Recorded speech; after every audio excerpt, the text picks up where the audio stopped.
तो गाइस स्वागत है आपका लेट्स क्रैक विद विषय गुप्ता के यूट्यूब चैनल पर। और मॉडर्न हिस्ट्री का आधुनिक भारतीय इतिहास का बहुत ही महत्वपूर्ण टॉपिक है इंडियन नेशनल कांग्रेस।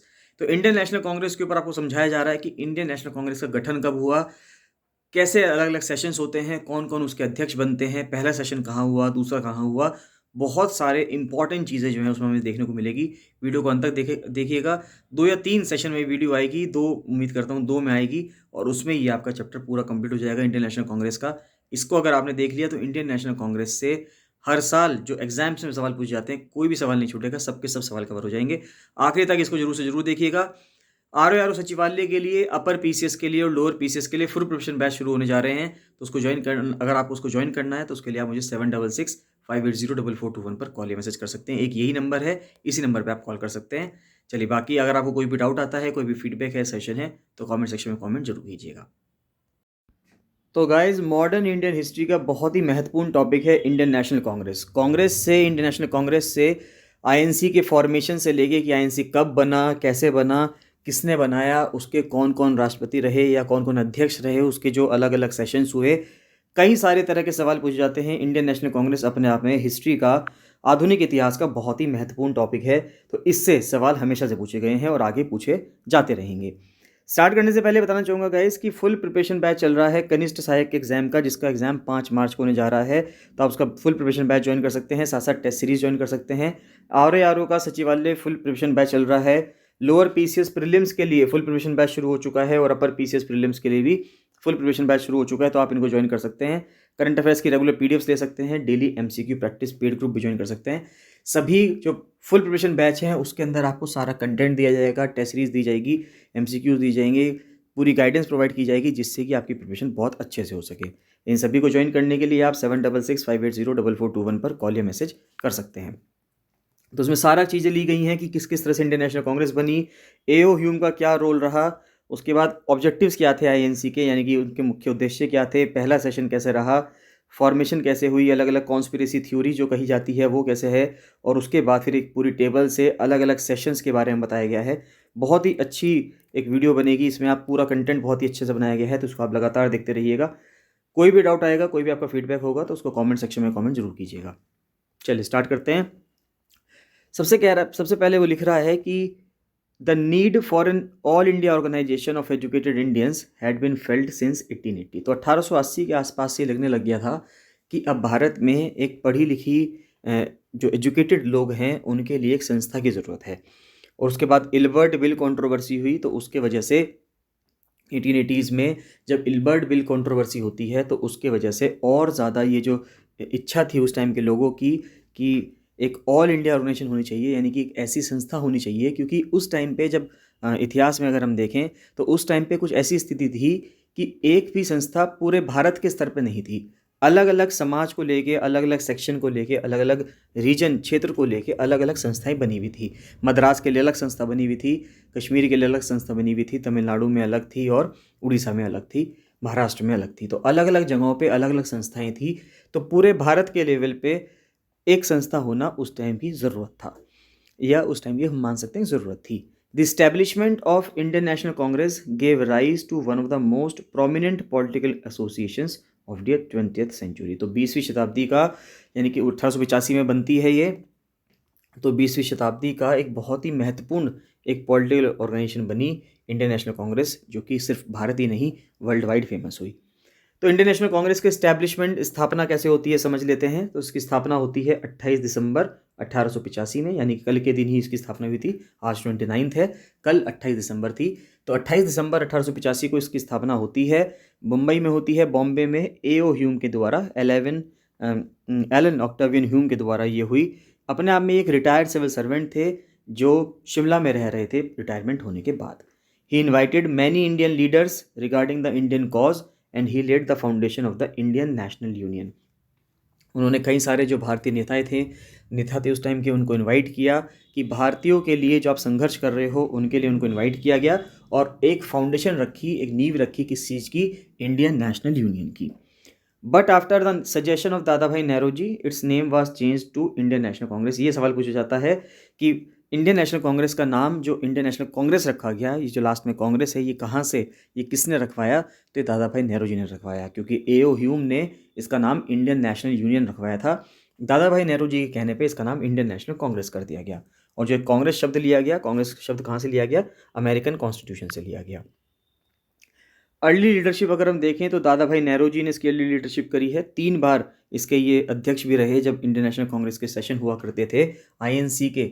इसको शॉर्ट में आईएनसी बोलूँगा मैं, इंडियन नेशनल कांग्रेस बार बार नहीं बोलेंगे, इतना बड़ा वर्ड आईएनसी बोलेंगे तो उससे आप समझ जाएंगे कि आईएनसी का मतलब अपने आप में कांग्रेस है या इंडियन नेशनल कांग्रेस है।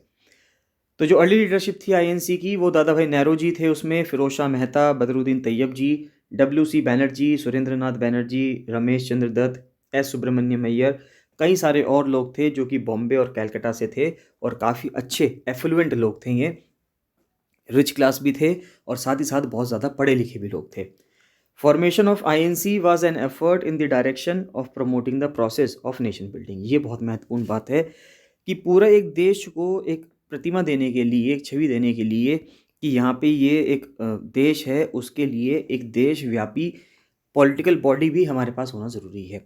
हम भारत को आज़ाद करने की बात कर रहे हैं, लेकिन भारत असल में है क्या, लोगों को वही नहीं पता। तो उस टाइम पे एक इंडियन नेशनल कांग्रेस बन के ये समझ में आया कि पूरा भारत है क्या। तो यानी कि इंडियन नेशनल कांग्रेस के फॉर्मेशन से नेशन बिल्डिंग यानी कि राष्ट्र को बनाने की बात की गई। In an effort to reach all regions it was decided to rotate the Congress session among different parts of the country.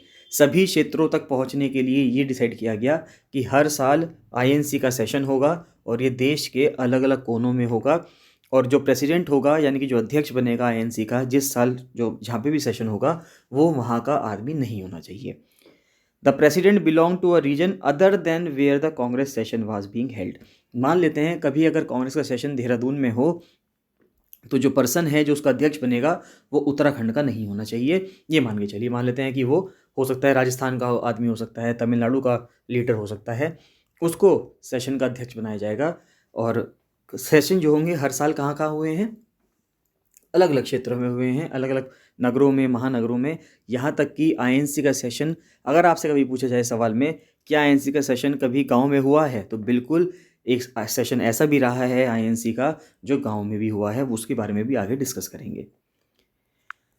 Hume had written an open letter to Calcutta University graduates in 1883 expressing his desire to establish a body for educated Indians। तो वहाँ पे जो Calcutta university, Calcutta विश्वविद्यालय था, तो उनके जो graduates थे जो वहाँ से पास आउट हो रहे थे 1883 में, तो एओ ह्यूम ने उनसे कहा कि हमें एक पढ़े लिखे इंडियंस की, एजुकेटेड इंडियंस की एक बॉडी इस्टेब्लिश करनी चाहिए to demand greater participation in government, जिससे कि हम जो सरकार बनती है भारत के अंदर उसमें हम ग्रेटर पार्टिसिपेशन हो सके हमारा, and to provide a platform for dialogue, और हमारा बातचीत के लिए एक प्लेटफॉर्म हमें मिल सके। 1890 में कादम्बिनी गांगुली हैं, ये पहली महिला ग्रेजुएट रही हैं कैलकाटा यूनिवर्सिटी से। ये इंपॉर्टेंट है, इसका नाम आपको ध्यान होना चाहिए कादम्बिनी गांगुली जी का, कि 1890 में ये पहली महिला ग्रेजुएट थी कैलकाटा यूनिवर्सिटी की जिन्होंने कांग्रेस का सेशन एड्रेस किया था। यानी कि यहाँ से समझ में आता है कि महिलाओं की भूमिका कितनी महत्वपूर्ण होने लगी थी भारतीय आज़ादी में, भारतीय स्वतंत्रता संग्राम में।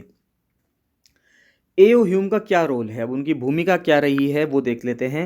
Idea for an All India Congress is set to have originated in a private meeting. अब ये कहा जा रहा है कि एक ऑल इंडिया स्तर पे, पूरे भारत के स्तर पे कांग्रेस होगी, ये आइडिया कहाँ से आया? तो कहा जाता है कि एक प्राइवेट मीटिंग चल रही थी 17 पर्सनस की, following the theosophical convention in Madras इन दिसंबर 1884। दिसंबर 1884 में थियोसॉफिकल जो कन्वेंशन हुआ मद्रास में, तो वहाँ पे एक चर्चा चल रही थी, उसमें ये निकल के आया कि पूरे भारत के स्तर पर एक एसोसिएशन, एक कांग्रेस होनी चाहिए। Hume's Indian Union which he founded after retiring from the civil service is also set to have played a role in convening the Congress. तो ह्यूम ने एक इंडियन यूनियन बनाया था, तो यही रिटायर होने के बाद सिविल सर्विस से, इंडियन सिविल सर्विस से रिटायर होने के बाद उन्होंने एओ ह्यूम ने बनाई थी। तो माना जाता है कि इस कांग्रेस को सेटअप करने में इसका भी बहुत बड़ा योगदान रहा है। अब वॉट एवर द ऑरिजिन कुछ भी रहा हो, किसी ने भी ये आइडिया दिया हो, हम ये कर सकते हैं, हम ये कह सकते हैं कि ये ऑर्गेनाइजेशन की ज़रूरत बहुत ज़्यादा थी उस टाइम पे भारत को, और एओ ह्यूम ने वो इनिशिएटिव लिया जिसके लिए उनको थैंकफुल किया जाना चाहिए। ह्यूम कौन थे? Hume was the son of Joseph Hume. Joseph Hume के बेटे थे जो कि अपना में एक ब्रिटिश रेडिकल लीडर थे। उन्होंने अपने फादर के जो पॉलिटिकल व्यूज़ थे उनको इनहेरिट किया और इनिशियली वो यूरोपियन रिवोल्यूशनरी ऑर्गेनाइजेशन में इंटरेस्टेड थे। 1849 में उन्होंने ईस्ट इंडिया कंपनी का जो सिविल सर्विस थी उसको ज्वाइन किया और नॉर्थ वेस्टर्न प्रोविंसेस में उन्होंने सर्व किया भारत में।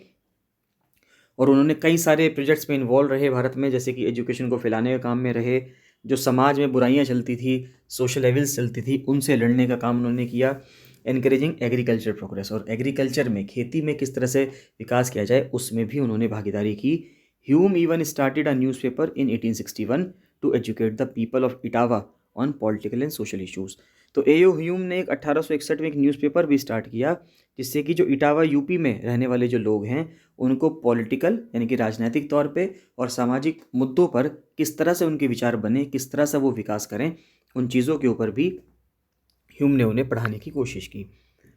Hume's pro Indian stance and efforts to promote Indian welfare did not go down well with his fellow British officer. Simple सी बात है, अब एओ ह्यूम कहने को तो ब्रिटिश नागरिक थे, ब्रिटेन से ही आए थे, इंडियन सिविल सर्विस के ऑफिसर भी थे, लेकिन उनका भारतीयों के प्रति कुछ लगाव था। तो उस लगाव की वजह से सिंपल सी बात है, जो और दूसरे ब्रिटिश ऑफिसर्स हैं उनको वो चीज़ पसंद नहीं आएगी। तो 1870 में ह्यूम को अपॉइंट कर दिया गया secretary to the government of India. Viceroy Northbrook थे उस टाइम पे, उन्होंने एओ ह्यूम को थ्रेटन भी किया कि अगर वो अपने ओपिनियन कुछ ऐसे ही रखेंगे, भारतीयों के प्रति बहुत अच्छे अपने ओपिनियन रखेंगे, तो उनको डिसमिस भी कर दिया जाएगा सर्विस से। He also did not get along with the Lord Lytton and was demoted in 1879, क्योंकि लॉर्ड लिटन थे उस टाइम पे, बहुत ही ज़्यादा स्ट्रिक्ट रूल था उनका और काफ़ी ज़्यादा कॉन्ट्रोवर्शियल कानून भी निकाले उन्होंने उस टाइम पे। 1877 में वर्नैकुलर प्रेस एक्ट आया, तो 1879 में उनको रिटायर होने से पहले उनको डिमोट भी कर दिया गया before retiring from the army in 1882। Hume settled in Shimla and became interested in Indian politics. बाद में वो शिमला में सेटल हो गए और भारतीय पॉलिटिक्स में इंटरेस्टेड रहने लगे। He sympathized with the Bombay and Poona groups more than the Calcutta leaders. अब वो बॉम्बे और पुणे के जो लीडर्स हुआ करते थे उनसे थोड़ा ज़्यादा उनका सिंपथाइजेशन जो था, उनसे अगर हम कहें सहानुभूति जो थी वो ज़्यादा थोड़ा अधिक थी कैलकटा वाले लीडर्स से, जैसे कि सूर्यनाथ बैनर्जी, नरेंद्र नाथ सेन, इनसे इनकी इतनी ज़्यादा अच्छी पड़ती नहीं थी। Hume also met viceroy Lord Ripon and became interested in the latest scheme of local self government. तो भारत में वाइसरॉय लॉर्ड रिपन को भारत में लोकल सेल्फ गवर्नमेंट का जनक भी माना जाता है। तो जो लोकल सेल्फ गवर्नमेंट यानी जिसको आज हम पंचायती राज कहते हैं, वो चीज़ भारत में लॉर्ड रिपन जो थे उन्होंने इंट्रोड्यूस करी थी। नेक्स्ट आता है इंडियन नेशनल कांग्रेस के उद्देश्य क्या थे। अगर हम भारतीय राष्ट्रीय कांग्रेस के उद्देश्य देखें तो अपने आप में पहली बात तो ये आती है कि एक पैन इंडिया ऑर्गेनाइजेशन थी, यानी पूरे भारत में अखिल भारतीय एक संगठन था। टू फाउंड अ डेमोक्रेटिक, कि हमें एक लोकतांत्रिक नेशनलिस्ट यानी कि राष्ट्रीय मूवमेंट स्टार्ट करना है through a pan India organisation. फिर politicise and politically educate people, लोगों को राजनीतिकरण और राजनीति रूप से क्या करना है, शिक्षित करना है। ये भी इसका एक मुख्य उद्देश्य था, क्योंकि उस टाइम पे भारत को भारत क्या था ये पता ही नहीं था। क्योंकि भारत की जो भावना थी वो गांधी जी और इंडियन नेशनल कांग्रेस दोनों ने मिलकर लाई कि भारतीयता क्या होती है, भारत क्या होता है। पूरा भारत का जो स्ट्रक्चर था वो आईएनसी और आईएनसी के अलग अलग अधिवेशन जो हुए, अलग अलग सेशंस जो हुए, और साथ में महात्मा गांधी का इसमें बहुत ही ज़्यादा महत्वपूर्ण रोल रहा। Congress aimed to increase awareness about the colonial exploitative policies. अब देखिए, जो उस टाइम पे जो ब्रिटिशर्स थे उनकी जो एक्सप्लॉयटेटिव दमनकारी जो पॉलिसीज हुआ करती थी उसके बारे में भी कांग्रेस ने बहुत ज़्यादा से लोगों को अवेयर किया। To this end Congress focused on demanding increasing representation. इस चीज़ के लिए कांग्रेस ने क्या डिमांड किया कि जो उस टाइम पे भारत काउंसिल थी, इंडियन काउंसिल थी, उसमें भारतीयों का जो पार्टिसिपेशन है वो अधिक से अधिक होना चाहिए और सिविल सर्विसेज का इंडियनाइजेशन भी होना चाहिए। यानी कि सिविल सर्विसेज में उस टाइम पे सिर्फ बाहर के लोग ही, यानी कि ब्रिटिशर्स या यूरोपियंस ही उसमें रहते थे, कि अब इंडियन सिविल सर्विस में भारतीय भी आएँ। क्योंकि हम जो तैयारी करते हैं, आप लोग जो तैयारी कर रहे हैं बहुत ज़्यादा यूपीएससी की या यूपी पीसीएस की, उत्तराखंड पीसीएस की, ये सब देन तो ब्रिटिशर्स की ही है, उन्होंने ही सिविल सर्विस इंट्रोड्यूस करी भारत में। लेकिन उस टाइम पे क्या हुआ करता था, इंडियंस उसमें बैठने के लायक नहीं हुआ करते थे। बाहर ही लंदन में ही एक मात्र एग्ज़ाम होता था, जो आज हमारे इतने सारे सेंटर्स लगते हैं पूरे भारत के अंदर यूपीएससी के, उस टाइम पे मात्र एक सेंटर हुआ करता था, वो भी लंदन में। उसके बाद आता है एंटी कॉलोनियलिज्म, यानी कि उपनिवेशवाद का विरोध करना। तो develop and propagate an anti colonial nationalist ideology, कि एंटी कॉलोनियल यानी कि जो उपनिवेशवाद विरोधी एक राष्ट्रवादी विचारधारा का विकास होना, फिर promote friendly relations among nationalist political workers, और जो एक फ्रेंडली रिलेशंस होने चाहिए कि इनके बीच में जो अलग अलग पॉलिटिकल वर्कर्स हैं देश के अलग अलग कोनों से जो काम कर रहे हैं देश को आज़ादी दिलवाने के लिए। फिर forward looking political and economic programme, एक फॉरवर्ड लुकिंग एक भविष्योन्मुखी एक राजनीतिक और आर्थिक कार्यक्रम होना चाहिए। तो फॉर्मुलेट करें और प्रेजेंट करें पॉपुलर डिमांड्स को before the government with a view to unifying the people over a common economic and political programme की लोगों को इकोनॉमिकली और पॉलिटिकली हम क्या करें, यूनिफाई करें, उनको एकीकृत करें। फिर आता है प्रमोट नेशनलिज्म, तो develop and consolidate a feeling of national unity, यानी कि नेशनलिज्म की फीलिंग, राष्ट्रीयता की जो फीलिंग है, राष्ट्रवाद को जो बढ़ावा देना था उसको बढ़ावा दिया इंडियन नेशनल कांग्रेस के फॉर्मेशन से। फिर पहला सेशन देखते हैं, तो पहला सेशन कब होता है इंडियन नेशनल कांग्रेस का, आईएनसी का, तो पहला सेशन होता है 28 दिसंबर 1885 को। तो आईएनसी का सेशन चला सबसे पहले बॉम्बे में, पुणे में हालांकि कहा गया था प्रस्तावित पुणे में था, लेकिन वहाँ पे उस टाइम बीमारी फैली हुई थी तो वहाँ पे ना होके बॉम्बे में पहला सेशन होता है और 31 दिसंबर तक चलता है। इसको retired British civil servant Allan Octavian Hume ने इसको स्टार्ट किया था। दादा भाई नेहरू जी और दीनशाह वाचा भी वहाँ पे उनके साथ मौजूद थे। तो इंडियन नेशनल कांग्रेस का फॉर्मेशन यानी उनका गठन कैसे होता है ये हम नेक्स्ट वीडियो में कवर करेंगे गाइस। इसमें आपको कोई भी डाउट आता है, कोई भी आपका फीडबैक है, सजेशन है, तो कमेंट सेक्शन में कमेंट करके जरूर बताइएगा। चलिए बाकी मिलते हैं नेक्स्ट वीडियो में। So thank you and bye bye.